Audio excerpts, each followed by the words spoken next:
Yo, what's up, party people? Um, hmm. So, conspiracies, huh? I've been talking about electromagnetic frequency weapons for about a decade. Other people have been doing it a lot longer, for sure. Karen Melton Stewart, Dr. Robert Duncan of the CIA came out and told us exactly about those weapons. Anyway, could you tell me about all of Apex Systems clients? No, because you didn't work there. I worked there. I worked at Apex Systems between 2011 and 2015. Isn't that a funny year, 2015? It's a funny year, right? Um,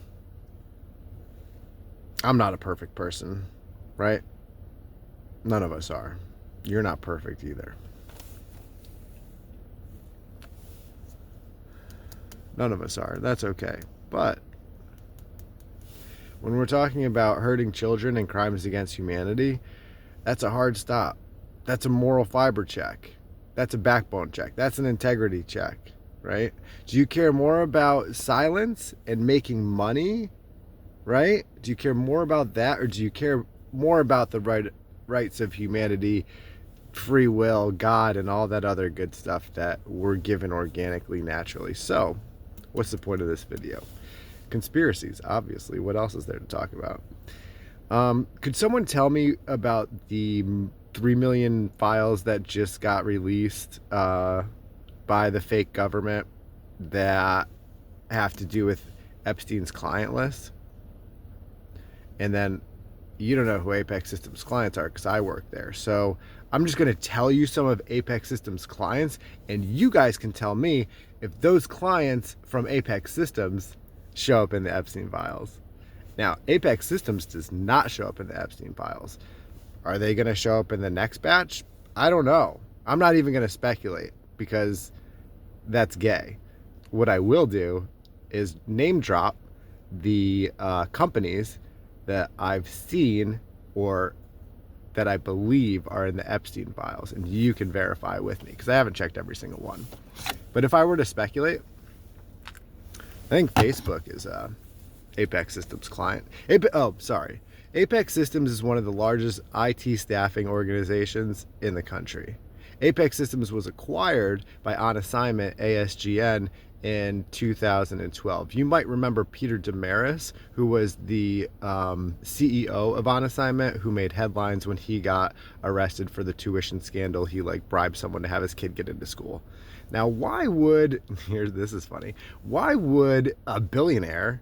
I'm pretty sure Peter Damaris is a billionaire. I could be wrong. Maybe he's just a billionaire, but probably like 100. He was running a multi-billion-dollar organization. Why would that guy bribe someone to have his kid get into school? I imagine his kids don't need money. Just weird. Um, Neither here nor there. But I'd imagine Facebook and Google, pretty sure both those guys are Apex Systems clients. Lockheed Martin is definitely one of Apex Systems clients. Not only that, I think Lockheed Martin is DoD contractor Lockheed Martin. I don't think they have a great reputation, but that's one of Apex Systems' largest clients, as far as I know. Who else? Oh, the banks. I don't know if this is relevant or not. I don't know if the banks have anything to do with the child trafficking, but they're definitely Apex Systems clients, like Wells Fargo, Deutsche Bank, Bank of America, all the banks. Voya, that was one of my biggest clients. ING.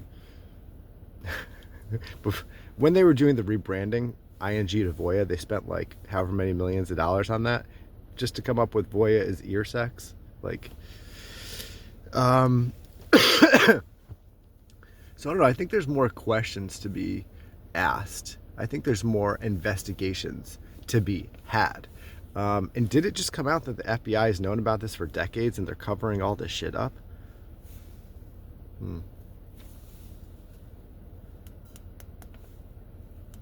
I know Ram Blazer from Apex Systems came from KPMG, and I heard they're as credible as Enron.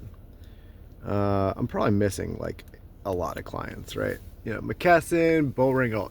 Actually, I think Boehringer Ingelheim is no longer a client of Apex Systems. I fucked that one up. Then owner Win Sheridan had a relationship. I think he went to school with like someone high up at Boehringer and basically got us on the vendors list. And then I fucked that up. And the reason I fucked that up is because, sorry to sidetrack here, but Yo Staffing is like essentially Boehringer's primary vendor, and so all of this is like how corrupt shit is, but all of, I think, the consultants or contractors come into Boehringer Ingelheim through Yo Staffing. So like it doesn't matter that I work for Apex or you got Edge or Tech Systems or Infosys or Cognizant or whatever the competitors are. Everyone would be coming in under Yo Staffing, this particular vendor at Boehringer. And a lot of companies are like that. There's a monopoly, right? So like Accenture is really good at getting into the insurance companies or whatever. And I think Accenture is an Indian-based firm. And then they just like take over, right? I mean, they take over all staff augmentation. They take over the fucking vice presidents. It's just the same playbook on repeat. Anyway, the reason that I think I got it knocked off Boehringer's list is because I wanted to let our employee go in person, right? We're firing someone, and it didn't sit right with me that I couldn't let one of our, even though the person didn't work directly for Apex, I wasn't comfortable with, a third party from Yo Staffing just letting our hire go, and I couldn't be part of it. So I kind of insisted on being there for it, and I think that was why we got kicked off, because I tried to do the right thing. That's why I get prosecuted. That's why the police show up all the time. That's why people tell me that I have mental health issues, is because I'm trying to do the right thing. I'm good with it. I've been doing it. Been doing it for a decade. You know what I mean? When you come at me, you look silly. Time and truth is a funny equation. So, a little bit of help. Why don't you dig into all those clients? Who's excited for the next drop of Epstein files? And they're all lying. They're all lying. But it doesn't matter. We don't have to prosecute pedophiles because the Dow Industrial is the highest it's ever been. So we don't have to prosecute murderous, treasonous pedophiles. Isn't that awesome?